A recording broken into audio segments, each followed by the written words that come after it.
Okay, and assessment is not a very easy topic. We all know about Cambridge exams, and the problem is, when you talk about preschoolers who are bilingual, they might be very good at speaking, they might be very good at listening and understanding, they're not very good at literacy. What can you expect? Literacy is highly abstract.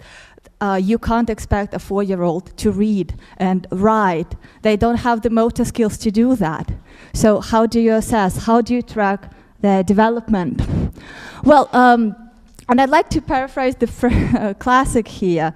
Each bilingual family is bilingual in its own way, and we all have different goals. For example, for some people it's important that your child becomes a very well-rounded individual, a very proficient in their second, third, or whatever language, and that they're actively bilingual. And that's it, this is your final goal and you want to work towards it. And for some, it's being immersed in culture, and some people don't require their kids to be actively bilingual. If they understand you when you speak English or German or French or Japanese or Indonesian, fine, great. If they reply to you, even better. If they don't, but they love listening to you sing in Indonesian, fantastic, that's all I want. And depending on that, our tools for assessment and our assessment criteria will be different. And who can teach and who can test our kids? First of all, we as parents, because we provide a lot of language input, and we are very motivated to track our children's development. And then teachers, if your child is enrolled into a formal English language program like Playway or New School of English or something like that, the teachers can help you with that. And even Russian teachers can sometimes provide help and support. For example, a speech therapist in my kids' kindergarten is very supportive of us being bilingual, even though my son has some speech problems, and they're working on that. The next question is, what can be tested? Well, everything can be tested. Speaking can be tested, listening can be tested, writing, reading, phonemic awareness can be tested, literacy when they're a bit older. And why? Why should we test our kids? Why should we bother? Why should we take this extra load and extra burden and put it on our shoulders? We all have a full-time job, we all have families, we all do the cooking, the cleaning. Why think about assessment? Well, I don't know about your kids. I didn't get a lot of feedback from my kid until he was 4-year-old. And I was ready to give up at one point. I'm like, why am I doing that? Why am I torturing myself, my family, and my child? Why, when he's shouting at me in Russian, why do I keep replying in English? What's the point? Where is the progress? What am I doing? Stop it. So, we boost our motivation by tracking the progress, because progress doesn't happen overnight. You don't just wake up speaking English. It's baby steps, add small things that support every step of the way. Well, we spot gaps and address them. And if you're somebody like George Saunders, who's an Australian teacher who raised his kids to be German English bilinguals, you can publish a book. He published 2 books, so if you're interested, you can find it on the internet, and it's a great read.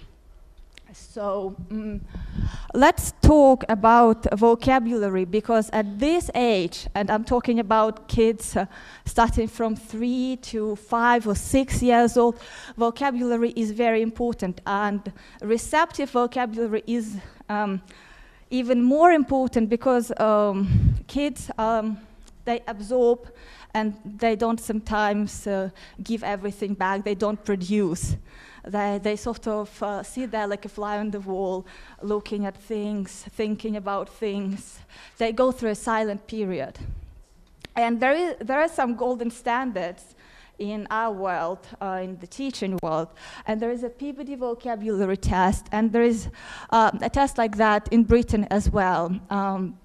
you can test kids starting from the age of 2.5, and you can end at the age of 99 if you're still here by the time.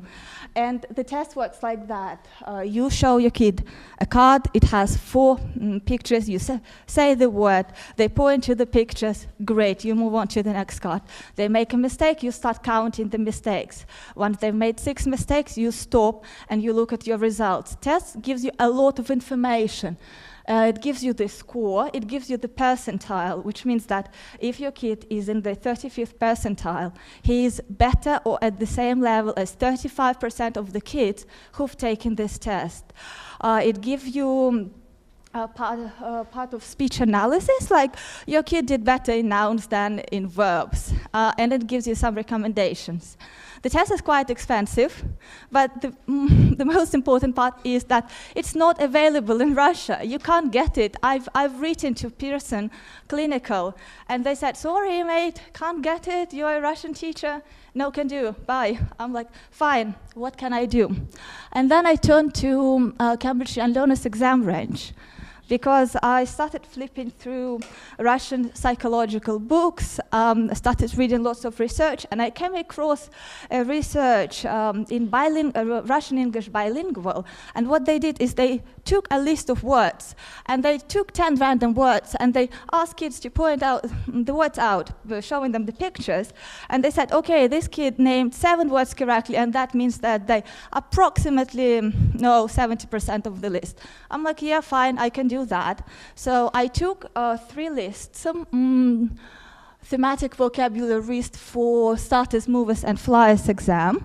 I've chosen my random words. So the list contains approximately 550 nouns, verbs, and adjectives. And then I started thinking about the pictures, because my son is 4 years old. He needs the pictures. He can't define what a cat is, but he can show this is a cat. So I tried Oxford Picture Dictionary. No, bad idea. Too many words on one page. Some words were missing. I had to flip through the book. Okay. And then I remembered there is an app. And it's made by Cambridge. It's called Word Fun World. It's very cheap. It comes at the price of 75 rubles. It's available on App Store. They say that it's coming to Android store soon, Google Play, but they've been saying that for over 2 years now, so I'm not sure. But it has all the pictures from the exam list. And all you need to do is print out the list, download the app, unlock all the words in the settings to get rid of this little lock icon. And then you just go from one topic to another, asking the words in random and ticking the words your child knows and marking the words your child doesn't know. And if the child is small, like mine, you can cover part of the screen with paper. Yeah, it's old school, but it works to limit the exposure. Like, say, 6 words are better than 12 words.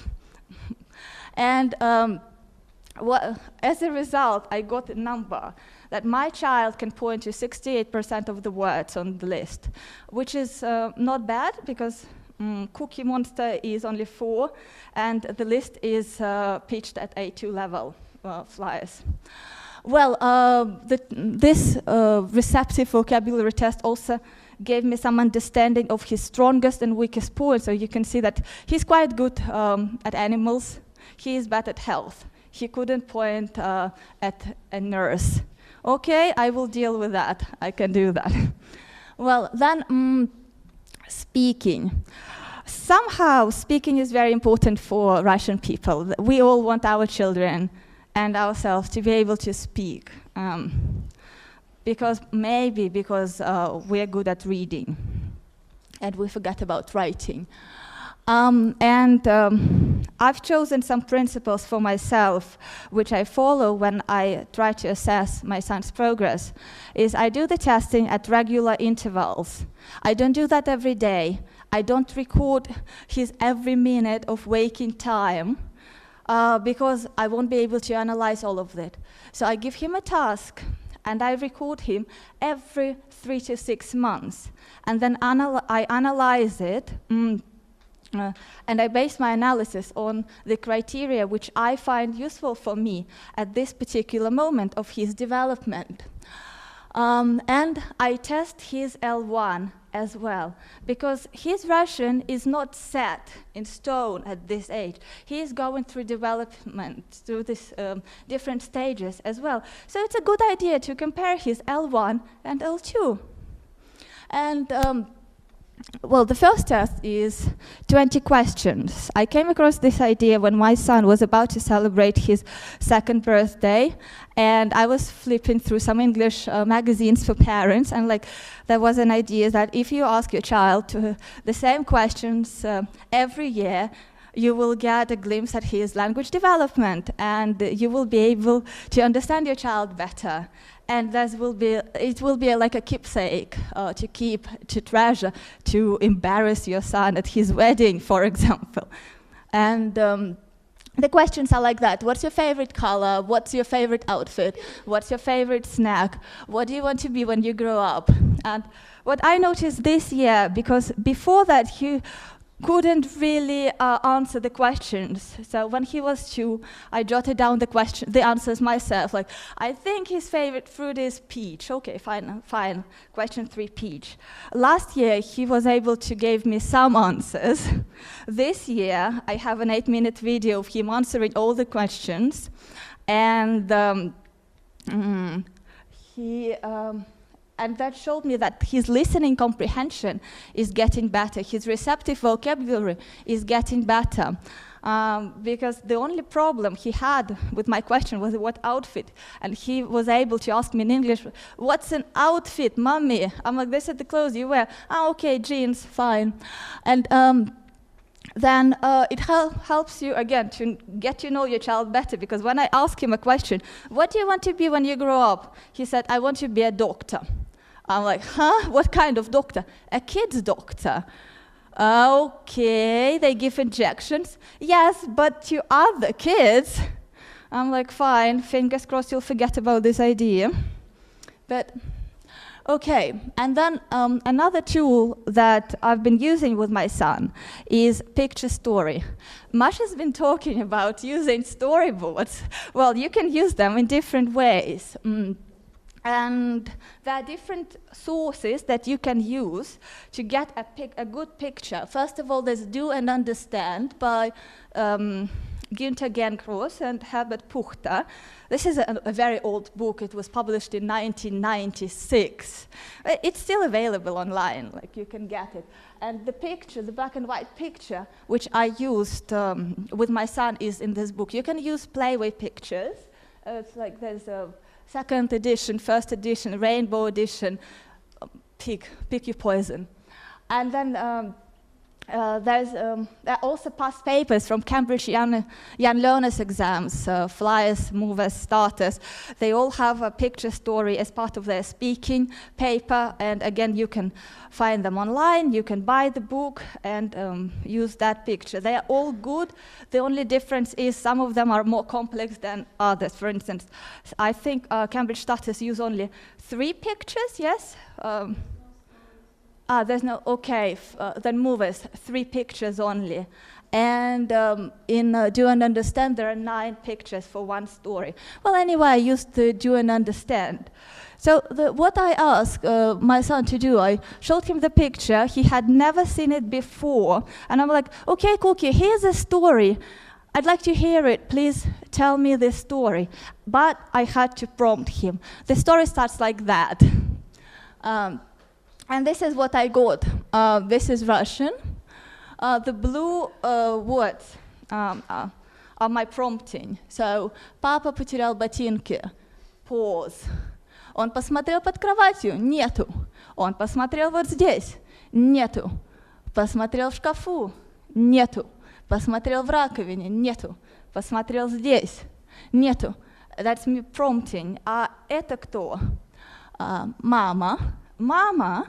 Yeah, the reply was in English. А почему мама такая маленькая? Не знаю. Или дочка? дочка.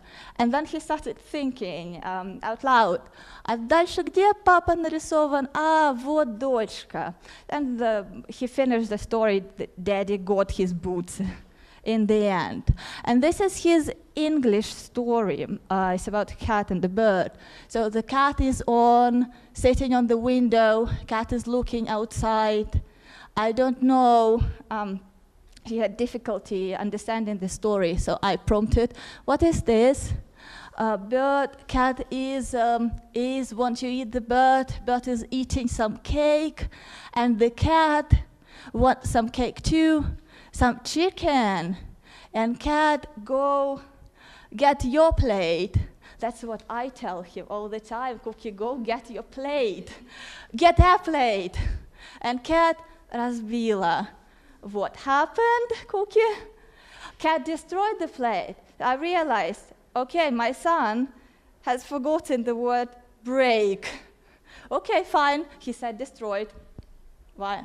Cat destroyed the plate? Yeah, and the bird, it's here, and some chicken. And where's the bird? I was trying to elicit in the tree. Here, and where's here? What? Okay, where's here? What is it? I don't know, mommy. So basically, this is telling me, leave me alone. I don't know. This is his way of saying that.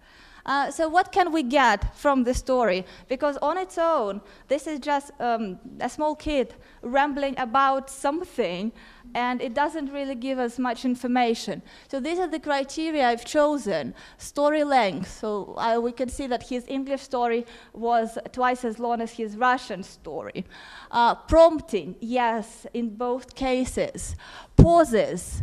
He made more pauses and longer pauses in Russian than in English. Speaking rate. By the way, adults speak at the rate of approximately 125 words per minute. Well, this is the number I found on the internet yesterday.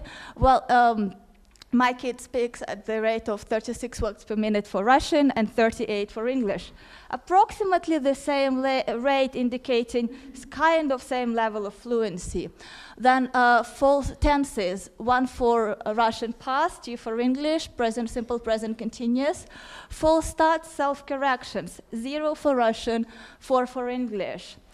Mistakes, and here I have to say that I don't count every single mistake, I count types. 0 for Russian and 3 for English. Articles, third person singular, and 1 Russian word. And then strategies, communicative strategies to sort of work around some language problems. Well, it's the same for English and Russian, using здесь or here when he doesn't know the place, he doesn't know how to describe it.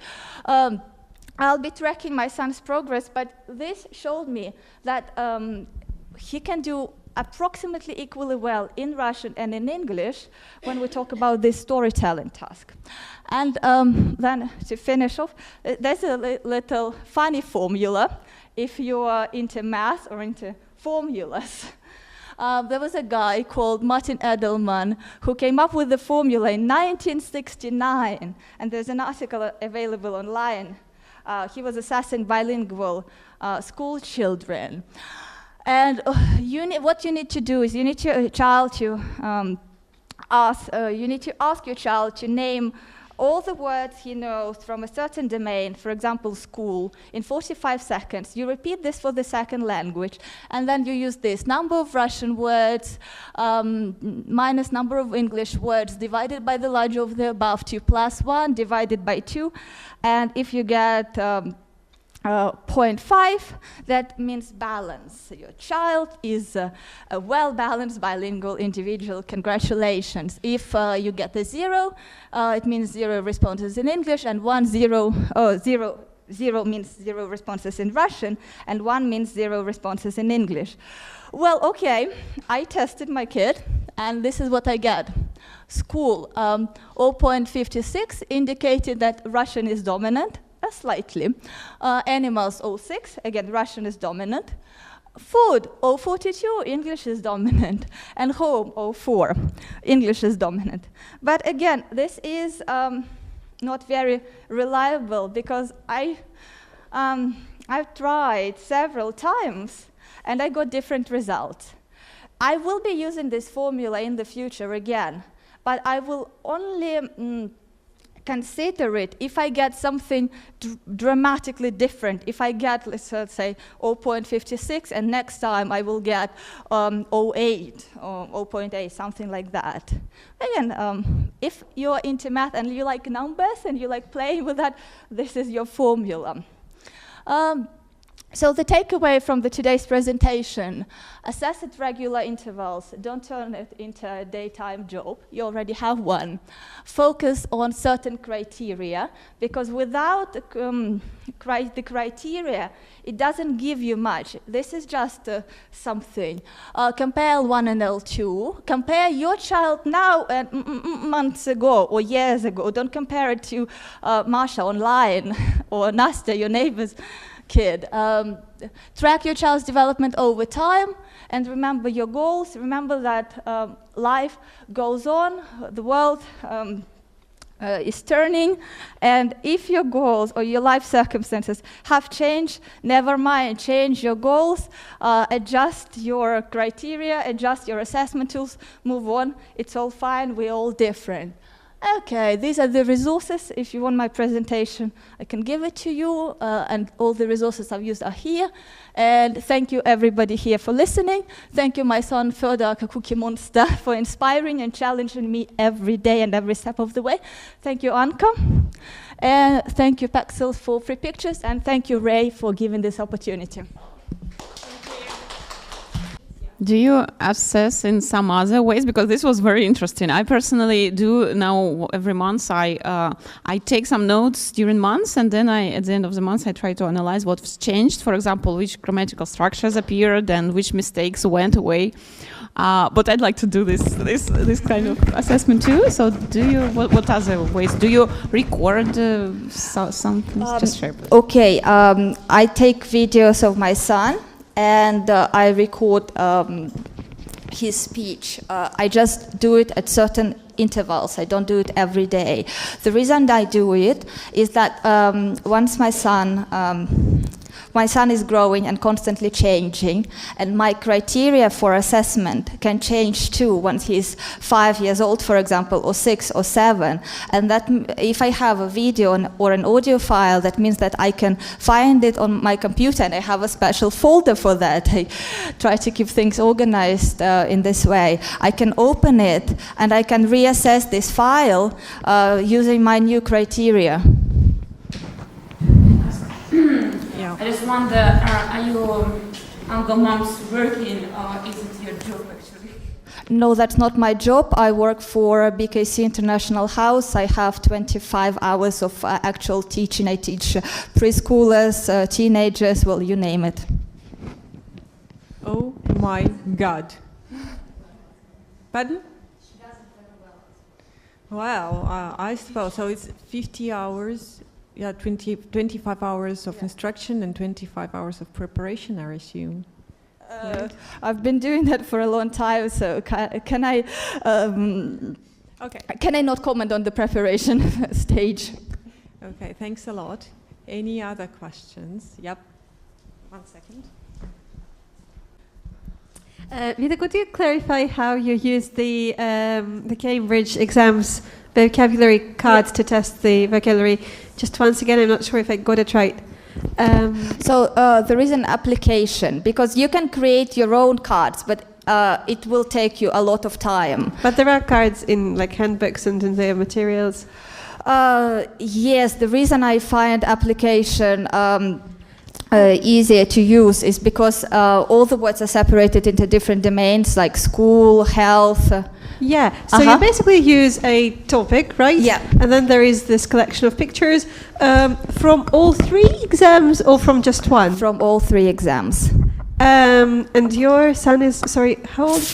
4 years old. So you basically test the ability to like to recognize the recognize the from the word and picture. point it out. And point. Point the Say it. correct picture. So what I basically did, I took my iPad, I covered part of the words because it was very confusing for him. So there were 4 to 6 pictures, including the word I was going to name. And I'm like, okay, can you show me the guitar? And he's like, okay, guitar. And I'm like, tick. And but in the test, isn't it also about saying words and sometimes writing those words? I mean, like That's true, but my goal was to assess his receptive vocabulary. Receptive vocabulary doesn't require you using the word. Right. Okay. Thank you. Mhm. Thanks a lot. Okay, any more questions? No? Okay, thanks a lot, Vita. A very thought-provoking talk. I believe you should go to ITEFL.